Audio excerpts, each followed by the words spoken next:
Pemirsa, penganiayaan yang dilakukan anak ASN Eselon II di lingkungan pejabat Direktorat Jenderal Pajak Rafael Alun Trisambodo berbuntut panjang.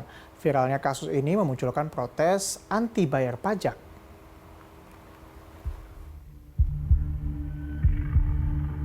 21 Februari 2023 lalu, cuitan penganiayaan anak pengurus pimpinan pusat GP Ansor, Kristalino David Ozora alias David yang diduga dilakukan anak pejabat pajak, Mario Dandi Satrio, viral di media sosial. Hingga 26 Februari, cuitan ini telah dilihat sebanyak 6,7 juta. Bagaimana tidak, penganiayaan ini membuat David koma hingga dirawat di rumah sakit selama beberapa hari. Dalam video viral, Mario Dandi melakukan penganiayaan terhadap David. Apa yang dilakukan Dandi berbuntut panjang. Warganet yang kesal dengan kejamnya penganiayaan ini bahkan mencari tahu latar belakang Mario. Hingga kemudian terungkap Mario merupakan anak ASN Eselon II di lingkungan pejabat Direktorat Jenderal Pajak Rafael Alun Trisambodo. Saya, Rafael Alun Trisambodo, orang tua dari Mario Dandi, dengan ini menyampaikan permintaan maaf kepada Mas David dan keluarga besar Bapak Jonathan, keluarga besar PBNU, dan keluarga besar GP Ansor, dikarenakan perbuatan putra saya telah menyebabkan luka serius dan trauma yang mendalam. Saya selalu mendoakan kesembuhan Mas David. Sementara itu, ayah David, Jonathan Latumahina, mengaku kasus penganiayaan anaknya ini sudah ditangani GP Ansor dan akan diteruskan sampai pengadilan. LB Ansor. Ya. Orang tuanya udah datang ke sini minta maaf ke kamu.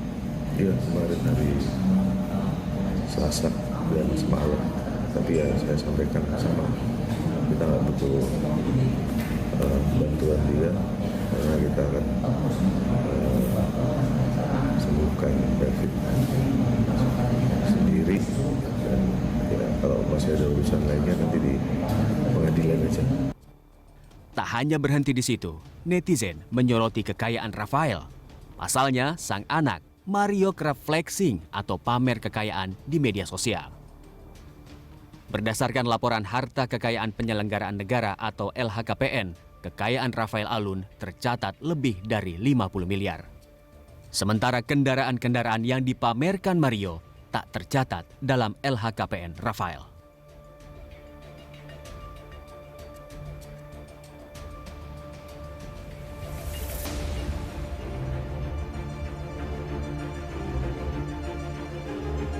Buntut dari kasus ini, muncul protes anti bayar pajak di media sosial. Sejumlah warganet mengaku enggan membayar pajak.